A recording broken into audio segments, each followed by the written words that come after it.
Hi everybody and welcome back to my YouTube channel. I am Julie Montague, the American Viscountess.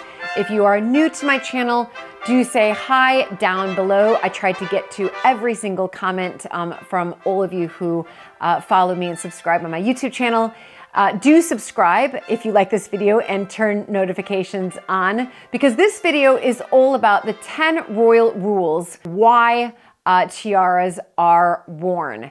And there actually are rules to wearing a tiara. And in fact, I know some of those rules because I wore a tiara myself at my wedding. So when I married into the aristocracy, the Earl of Sandwich family, there was actually, and there is actually, a Montague family tiara.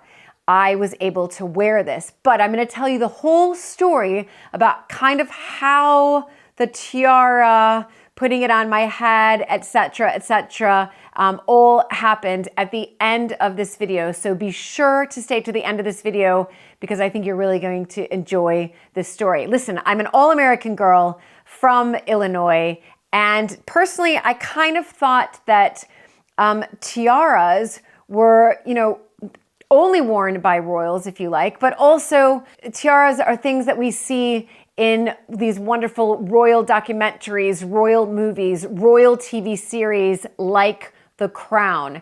And it's wonderful to be able to watch those films, of course, and in one sense sort of fantasize. And I think for many of us, we just think, well, great, we just take the tiara, we put it on the head, we sparkle, we dance the night away, and that's the end of it. But no. There are actually 10 royal rules when you wear a tiara. Rule number 1 is that the first time you can wear a tiara is at your wedding. So prior to getting married into nobility or into the royal family, you shouldn't have worn a tiara prior to that. The first time you have worn or should wear a tiara, if you're marrying into, again, the royal family or nobility, is on your wedding day. However, Princess Margaret, we know that she was this big rule breaker anyway. Princess Margaret, a few decades ago, wore tiaras to everything, to theaters, to dinners. So she really enjoyed wearing the tiaras. But now it's sort of common knowledge that the first time you wear your tiara is when you're about to be wed. Whether they're blood princesses like Princess Eugenie or they're marrying into the royal family like Kate Middleton or Meghan Markle, the rule is that no matter if you're a blood princess or not, the first time you should wear a tiara is on your wedding day. Rule number 2 is that tiaras are not to be worn until after 5 p.m. Now, there is some leeway to that, of course, and I'll explain that in a second, but overall, you don't put your tiara on until after 5 p.m. Well, because also the diamonds will sparkle a little bit more in the night. That could be one reason for that. Usually the evenings are where more formal occasions are. So even formal events that are held during the day at royal palaces, you probably wouldn't see a member of the royal family donning a tiara. However, there is an exception to this rule, and most royal weddings happen at 11 a.m. So they happen at 11 a.m., and that is, again, an exception to the rule that, of course, you can wear your tiara when you're getting married at 11 a.m. Kate Middleton, Princess Diana, Meghan Markle, they all wore those tiaras for their weddings, and they were well before 5 p.m. Number 3, tiaras are loaned to one person for their entire lifetime.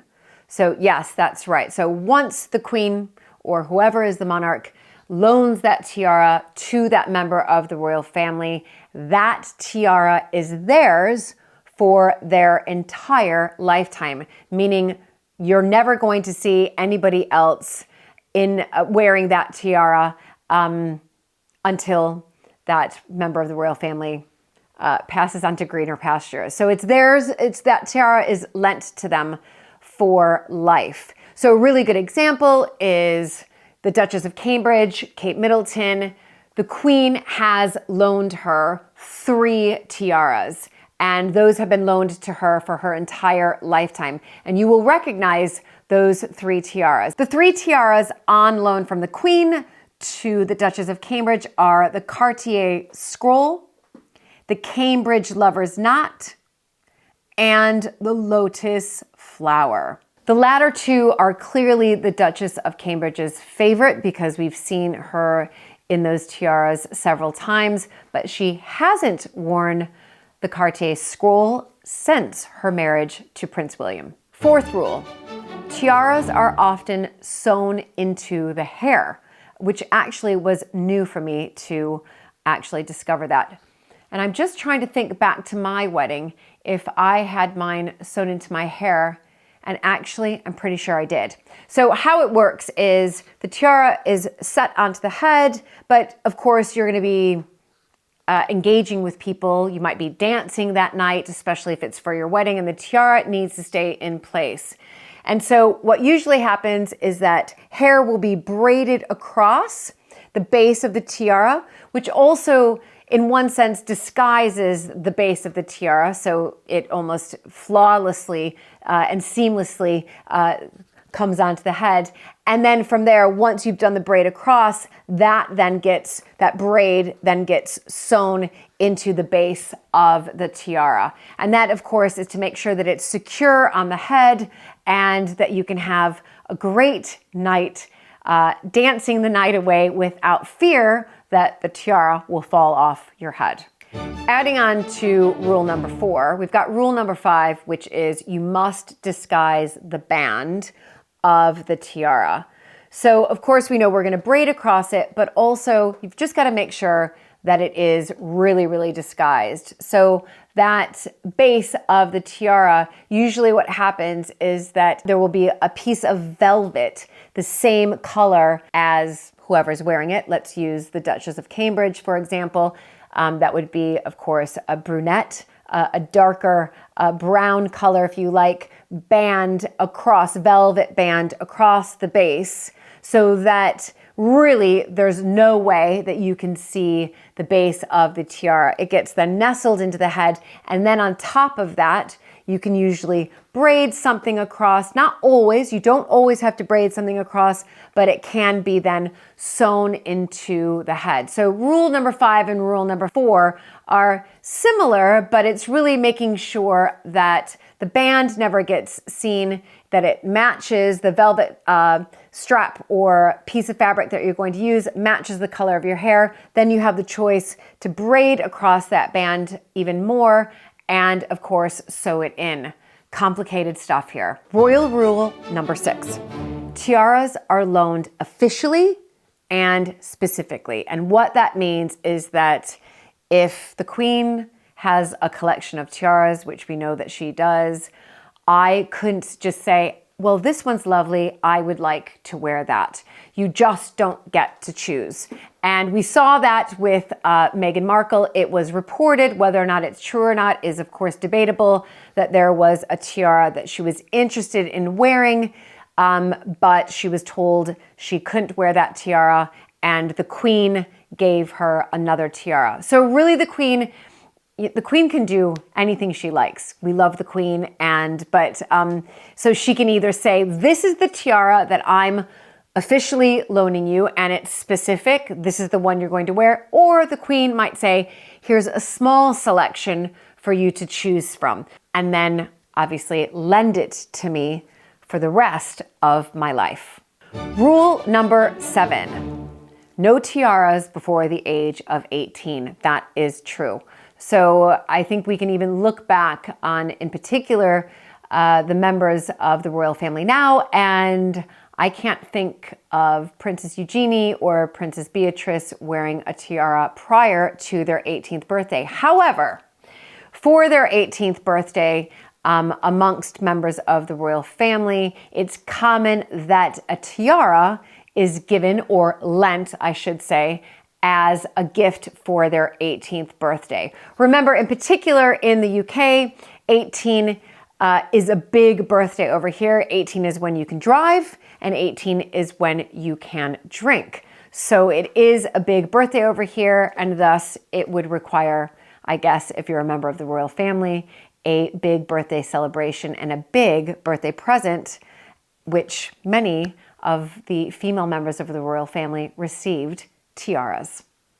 Rule number 8, tiaras are only for certain occasions. So after you're married and you wear your tiara on your head, of course you have options to wear a tiara, again, the one that's been lent to you for your entire life. But what are these occasions? Well, mostly the occasions are state visits, inaugurations, royal dinners, balls, and of course, we have coronations. Now, if you noticed at the Platinum Jubilee, the tiaras, I didn't see any tiaras being worn. So that is X. No tiaras for celebrations of Jubilees, but they are for the coronations. Rule number 9, the tiara's history matters.